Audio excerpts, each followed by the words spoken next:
چاہیے، شرم آنی چاہیے. یہ منبر رسول ہے، یہاں سے توحید اور سنت کی صدا گونجتی رہے گی. تمہیں توحید و سنت برداشت کیوں نہیں ہوتی؟ تمہیں توحید و سنت کیوں چپتی ہے؟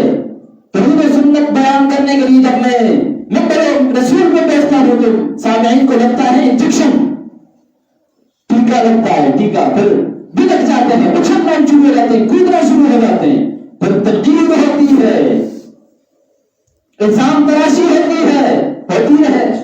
ہمیں پتا ہے ہم منبر کو فتنے کے لیے استعمال نہیں کرتے، توحید و سنت کی دعوت کے لیے استعمال کرتے ہیں. ہم فتنہ نہیں چاہتے، ہم امن چاہتے ہیں.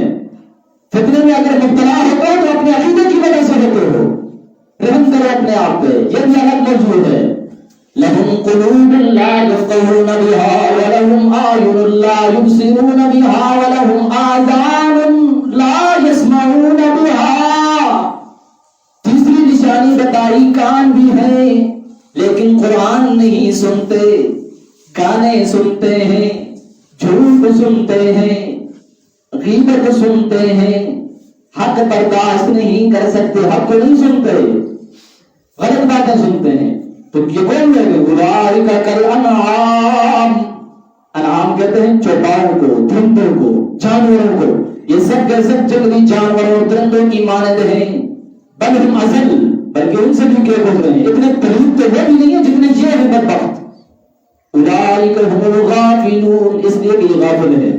تو غفلت سے کام نہیں لینا ایمان والوں کو، اس لیے کہ ایمان والے جب غافل ہوئے تو پھر خطرہ ہے. بچانا ہے اپنے آپ کو بھی، اپنی آنکھ کو بھی اس آگ سے. وقودها الناس والحجارہ، جس کا ایندھن پتھر اور انسان ہوں گے. علیہا ملائکۃ غلاظ شداد، اور آگ تنہا نہیں ہوگی، اس پر سخت ترین فرشتے بھی ہوں گے جو اس آگ کو مسلط کر دیں گے.